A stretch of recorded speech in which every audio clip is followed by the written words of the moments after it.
28일 살아계신 하나님의 말씀 야고보 2장 12절부터 13절 말씀으로 긍휼히 여기라는 제의 말씀 드립니다.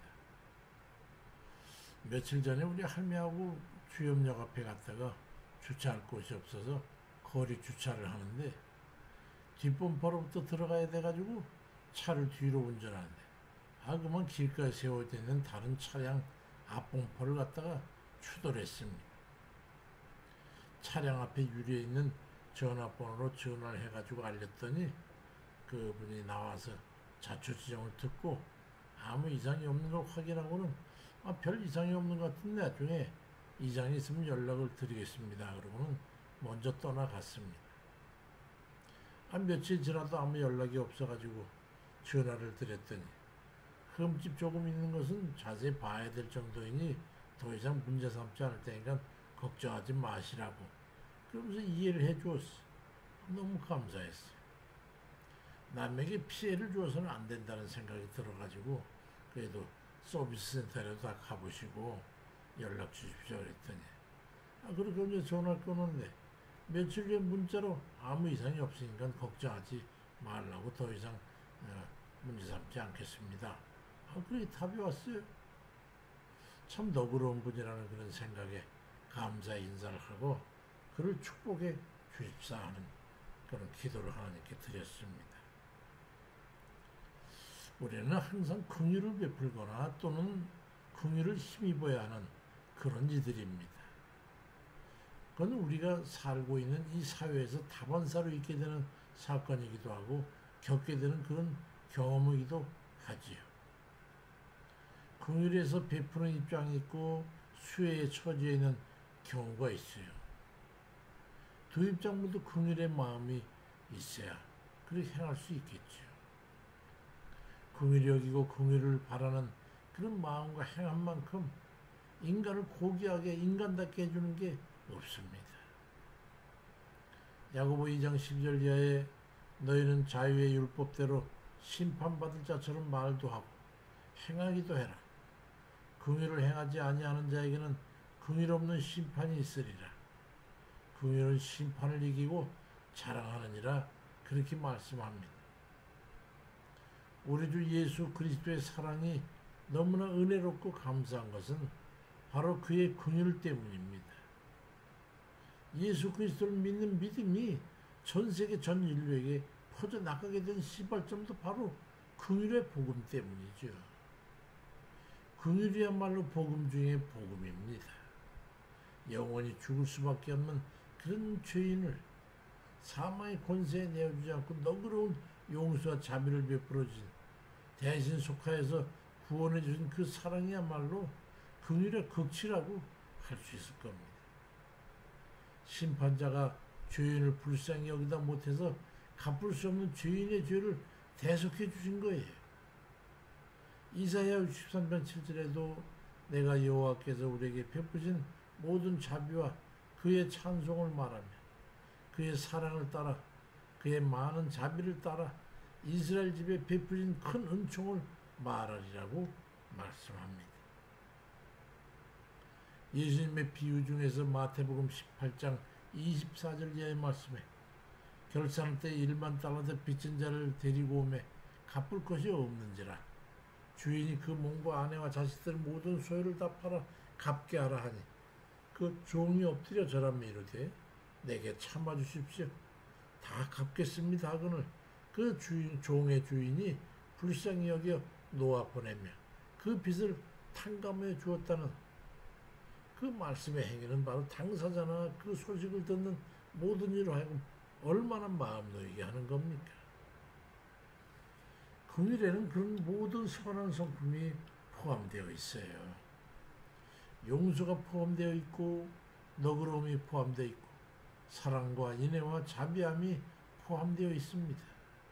그런 성품의 실행이 우리에게 삶을 기쁘고 감사하고 행복하게 하는 그런 요소들이기 때문에 우리가 서로 긍휼히 여기고 살라고 주님께서 말씀하고 있는 거예요.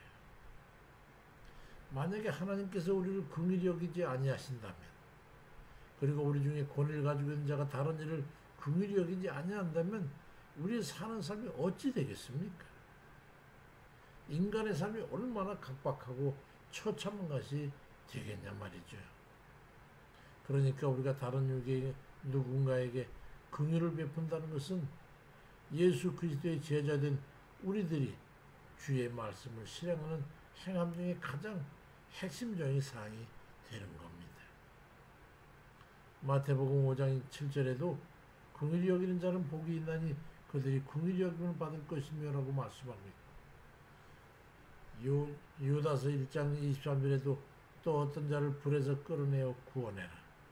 또 어떤 자를 그 육체에 더럽힌 옷까지도 미워하되 그러나 두려움으로 긍휼히 여기라고 말씀합니다.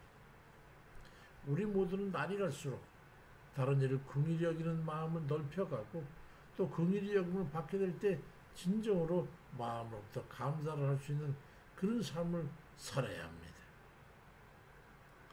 우리 자신의 삶을 행복하게 하기 위해서라도 다른 일을 긍휼히 여겨야 합니다. 우리가 살아가는 이 세상을 평안하게 하고 화목하게 하고 화평을 이루기 위해서는 절대적으로 필요한 게 긍휼히 여기는 마음과 행함입니다. 만약에 부모에게 잘못하는 자녀에게 부모의 긍휼을 여기는 그런 마음이 없다면 그 자녀는 어찌 되겠습니까? 용서받을 수 없는 심판에 의해 그 자녀는 징벌을 받게 될 것이고 그 자녀가 생존할 수 있겠습니까? 우리 같은 죄인이 하나님의 긍휼을 입지 못한다면 어찌 되겠습니까? 영멸의 심판을 면할 수 있겠습니까? 그런 의해서 우리가 영원한 형벌을 면할 수 있겠냐 말입니다. 에베소 2장 4절 5절에도 긍휼이 풍성하신 하나님이 우리를 사랑하신 그 큰 사랑을 인하여 허물로 죽은 우리를 그리스도와 함께 살리셨고 너희는 은혜로 구원을 받은 것이라고 말씀하고 있습니다. 이같이 우리가 하나님의 긍휼과 다른 이의 긍휼을 입고 생존하는 이들임을 우리가 깨닫는다면 다른 이를 긍휼히 여길 수 있는 그런 마음이 있어야 되고 행함이 있어야 될 겁니다. 야고보 2장 13절에도 긍휼을 행하지 아니하는 자에게는 긍휼 없는 심판이 있으리라. 긍휼은 심판을 이기고 자랑하느니라고 말씀합니다. 유다서 1장 2절에도 긍휼과 평강과 사랑이 너희에게 더욱 많을지어다 말씀합니다. 예수 그리스도 우리 주의 은혜로 긍휼을 입어 구원을 받았으니 감사하고 또 이웃과 연합 살아가는 모든 이들의 긍휼을 힘입어 우리 생애에 기쁨과 즐거움이 있고 화합과 화평이 있어 얼마나 감사합니까? 우리 주님께서 주신 성품 중에 긍휼함이 으뜸이지. 그러니 그 금에 접하고 살아가는 모든 다른 이들에게 할 수만 있다면 그리스도의 사랑으로 긍휼을 베풀고 나누며 살아가는 그런 행복한 이들 다 되시길 주의 이름으로 축원드립니다. 감사하신 아버지, 우리 주님의 은혜로 주의 대속한 그 죄사함으로 십자가의 죽음으로 피 흘리신 그 처참함으로 우리를 용서하시고 우리 죄를 제수의 값을 지불하셔서 우리를 구원하시고 아버지 주님께서 그런 죄에 대해 만족하셨으니 그 자비와 긍휼을 어찌 우리가 좀 감당할 수 있겠습니까? 그냥 늘 감사할 뿐이고 주님의 은혜에 감사할 뿐이고 자비와 긍휼에 감사할 뿐입니다. 우리가 갚을 수 없는 그 빚진 자로서 우리도 다른 이에게 마땅히 긍휼히 여기고 또 긍휼히 또 그들에게 함께 받을 수 있는 그런 우리 삶이 되어야 될 줄로 믿사오니 아버지 우리에게 긍휼의 마음을 주시고 또 주님 그 힘입을 때에 감사할 수 있는 그런 저희가 되어서 우리 주님께서 우리에게 주시고자 했던 용서와 서로 나누고 힘있고 행복하고 기쁨 있고 감사가 있는 그런 삶이 되도록 아버지를 인도하시고 도와주옵소서.